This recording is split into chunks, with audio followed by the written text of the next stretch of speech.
भगवान शिव का एक नाम है आशुतोष। तो अत्यंत सरलता से प्रसन्न हो जाते हैं, उन्हें महादेव भी कहा जाता है और नीलकंठ भी। दूतों के नाथ महादेव अपने भक्तों पर विशेष कृपालु होते हैं और वो भी इस श्रावण मास के पवित्र समय में। इसलिए इस समय में किया गया आध्यात्मिक जप तप और दिव्य कार्य उन्हें अत्यंत प्रसन्न करता है और इसलिए हम उनकी श्रावण मास महात्म्य का गुणगान कर रहे हैं।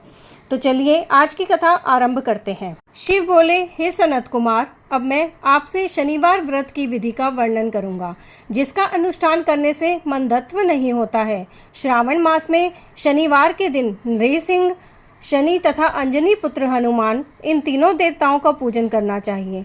दीवार पर अथवा स्तंभ पर नृसिंह की सुंदर प्रतिमा बनाकर हल्दी युक्त चंदन से और नीले, लाल तथा पीले सुंदर पुष्पों से लक्ष्मी सहित जगतपति नृसिंह का भली भांति पूजन करके उन्हें खिचड़ी का नैवेद्य तथा कुंजर नामक शाक का भोग अर्पण करना चाहिए। उसी को स्वयं भी खाना चाहिए और ब्राह्मणों को भी खिलाना चाहिए। तिल का तेल तथा घृत स्नान भगवान नृसिंह को प्रिय है।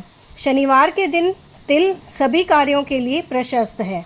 शनिवार के दिन तिल के तेल से ब्राह्मणों तथा सुवासिनी स्त्रियों को उपटन लगाना चाहिए तथा कुटुंब सहित स्वयं भी संपूर्ण शरीर में तेल लगाकर स्नान करना चाहिए तथा उड़द का भोजन ग्रहण करना चाहिए।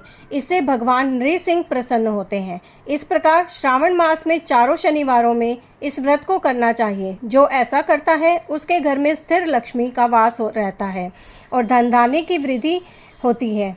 पुत्रहीन व्यक्ति पुत्र वाला हो जाता है और इस लोक में सुख भोग कर अंत में वैकुंठ प्राप्त करता है।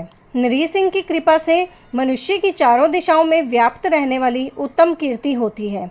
हे सौम्य, मैंने आपसे नृसिंह का यह उत्तम व्रत कहा। हे सनत कुमार, अब शनि की प्रसन्नता के लिए जो करना चाहिए उसे सुनिए। एक लंगड़े ब्राह्मण और उसके अभाव में किसी ब्राह्मण के शरीर में तिल का तेल लगाकर उसे उष्ण जल से स्नान कराना चाहिए और श्रद्धापूर्वक नृसिंह के लिए बताए गए अन्न अर्थात खिचड़ी उसे खिलानी चाहिए। उसके बाद तेल, लोहा, काला तिल, काला उड़द, काला कंबल प्रदान करना चाहिए। इसके बाद व्रती यह कहे कि मैंने यह सब शनि की प्रसन्नता के लिए किया है, शनिदेव मुझ पर प्रसन्न हो। उसके बाद तिल के तेल से शनि का अभिषेक कराना चाहिए। उनके पूजन में तिल तथा उड़द के अक्षत अर्थात चावल प्रशस्त माने गए हैं। हे मुने, अब मैं शनि का ध्यान बताऊंगा, आप ध्यान पूर्वक सुनिए। शनिश्चर कृष्ण वर्ण वाले हैं, मंद गति वाले हैं, काश्यप गोत्र वाले हैं, सौराष्ट्र देश में पैदा हुए हैं, सूर्य पुत्र हैं, वर देने वाले हैं, दंड के समान आकार वाले मंडल में स्थित हैं। इंद्र नील मणि तुल्य कांति वाले हैं, हाथों में धनुष बाण त्रिशूल धारण किए हुए हैं, गीध पर आरूढ़ है। यम इनके अधिदेवता हैं, ब्रह्मा इनके प्रत्यद अधिदेवता हैं। ये कस्तूरी अगरू का गंध तथा गूगल का धूप ग्रहण करते हैं। इन्हें खिचड़ी प्रिय है। इस प्रकार ध्यान की विधि कही गई है। इनके पूजन के लिए लोहमयी सुंदर प्रतिमा बनानी चाहिए। हे द्विज श्रेष्ठ, इनके निमित्त की गई पूजा में कृष्ण अर्थात काली वस्तु का दान करना चाहिए। हे मुने, अब मैं शनि का ध्यान बताऊंगा, आप ध्यान पूर्वक सुनिए। शनिश्चर कृष्ण वर्ण वाले हैं, मंद गति वाले हैं, काश्यप गोत्र वाले हैं, सौराष्ट्र देश में पैदा हुए हैं, सूर्य पुत्र वाले हैं, वर देने वाले हैं, दंड के समान आकार वाले मंडल में स्थित हैं। इंद्र नील मणि तुल्य कांति वाले हैं, हाथों में धनुष बाण त्रिशूल धारण किए हुए हैं, गीध पर आरूढ़ है। यम इनके अधिदेवता हैं, ब्रह्मा इनके प्रत्यय अधिदेवता हैं। ये कस्तूरी अगरू का गंध तथा गूगल का धूप ग्रहण करते हैं। इन्हें खिचड़ी प्रिय है। इस प्रकार ध्यान की विधि कही गई है। इनके पूजन के लिए लोहमयी सुंदर प्रतिमा बनानी चाहिए। हे द्विज श्रेष्ठ, इनके निमित्त की गई पूजा में कृष्ण अर्थात काली वस्तु का दान करना चाहिए। ब्राह्मण को काले रंग के 2 वस्त्र देने चाहिए और काले बछड़े सहित काली गौ प्रदान करनी चाहिए। विधि पूर्वक पूजा करके इस प्रकार प्रार्थना तथा स्तुति करनी चाहिए। आराधना से संतुष्ट होकर जिन्होंने नष्ट राज्य वाले राजा नील को उनका महान राज्य पुनः प्रदान कर दिया, हे शनिदेव मुझ पर प्रसन्न हो। नील अंजन के समान वर्ण वाले, मंद गति से चलने वाले और छाया देवी तथा सूर्य से उत्पन्न होने वाले उन शनिश्चर को मैं नमस्कार करता हूँ। मंडल के कोण में स्थित आपको नमस्कार है। हे देवेश, मुझ दीन तथा शरणागत पर कृपा कीजिए। इस प्रकार स्तुति के द्वारा प्रार्थना करके बार बार प्रणाम करना चाहिए। 3 वर्णों ब्राह्मण, क्षत्रिय, वैश्य के लिए शनि के पूजन में शनो देवी इस वैदिक मंत्र का प्रयोग बताया गया है और शूद्रों के लिए पूजन में नाम मंत्र का प्रयोग बताया गया है। जो व्यक्ति दत्तचित्त होकर इस विधि से शनिदेव का पूजन करेगा उसे स्वप्न में भी शनि का भय नहीं होगा।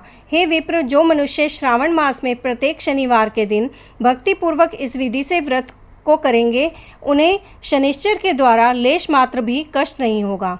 जन्म राशि से पहले, दूसरे, चौथे, 5वें, 7वें, 8वें, 9वें अथवा 12वें स्थान में स्थित शनि सदा कष्ट पहुंचाता है। शनि की शांति के लिए शम अग्नि इस मंत्र का जप करना बताया गया है। उसकी प्रसन्नता के लिए इंद्रनील मणि का दान करना चाहिए। हे सनत कुमार, अब मैं इसके बाद हनुमान जी की प्रसन्नता के लिए विधि का वर्णन करूंगा। हनुमान जी की प्रसन्नता के लिए श्रावण मास में शनिवार को रुद्र मंत्र के द्वारा तेल से उनका अभिषेक करना चाहिए। तेल में मिश्रित सुंदर सिंदूर का लेप उनके समर्पित करना चाहिए। जपा कुसुम की मालाओं से, आग धतूर की मालाओं से, मंदार पुष्प की मालाओं से, बटक बड़ का पेड़ के नैवेद्य से तथा अन्य उपचारों से भी यथाविधि अपने सामर्थ्य के अनुसार श्रद्धा भक्ति से युक्त होकर अंजनी पुत्र हनुमान जी की पूजा करनी चाहिए। इसके बाद बुद्धिमान को चाहिए कि हनुमान जी की प्रसन्नता के लिए उनके 12 नामों का जप करें। हनुमान, अंजनी सुनु, वायुपुत्र, महाबल, रामेष्ठ, फाल्गुन, सखा, पिंगाक्ष, अमित विक्रम, उदधि क्रमण, सीता शोक विनाशक, लक्ष्मण प्राणदाता और 10 ग्रीव दर्पहा। ये 12 नाम हैं। जो मनुष्य प्रातःकाल उठकर इन 12 नामों को पढ़ता है उसका अमंगल नहीं होता और उसे सभी संपदा सुलभ प्राप्त हो जाती है। इस प्रकार श्रावण मास में शनिवार के दिन वायुपुत्र हनुमान जी की आराधना करके मनुष्य व्रज तुल्य शरीर वाला, निरोग तथा बलवान हो जाता है। अंजनी पुत्र की कृपा से वह कार्य करने में वेगवान तथा बुद्धि वैभव से युक्त हो जाता है। उसके बाद शत्रु नष्ट हो जाते हैं, मित्रों की वृद्धि होती है, वह वीर्यशाली तथा कीर्तिमान हो जाता है। यदि साधक हनुमान जी के मंदिर हनुमत कवच का पाठ करे तो वह अणिमा आदि 8 सिद्धियों का स्वामित्व प्राप्त कर लेता है और यक्ष, राक्षस तथा वेताल से उसे देखते ही कंपित तथा भयभीत होकर वेगपूर्वक 10 दिशाओं में भाग जाते हैं। हे सत्तम, शनिवार के दिन पीपल के वृक्ष का आलिंगन तथा पूजन करना चाहिए। शनिवार को छोड़कर अन्य किसी दिन पीपल के वृक्ष का स्पर्श नहीं करना चाहिए। शनिवार के दिन उसका आलिंगन सभी संपदाओं को प्राप्त करने वाला होता है। प्रत्येक मास में 7 वारों में पीपल का पूजन फलदायक है, किंतु श्रावण में यह पूजन अधिक फलप्रद है। इसी प्रकार श्री स्कंद पुराण के अंतर्गत ईश्वर सनत कुमार संवाद में श्रावण मास महात्म्य में शनिश्चर नृसिंह, हनुमत पूजन आदि शनिश्चर कृत्य कथन नामक 10वां अध्याय पूर्ण हुआ। श्रावण मास का 10वां अध्याय आज पूर्ण हुआ। आगे की और कथा सुनने के लिए आपके अपने चैनल एस्ट्रो नॉलेज को सब्सक्राइब कर लीजिए ताकि आने वाली वीडियोस के नोटिफिकेशन आपको मिल सकें। ओम नमः शिवाय।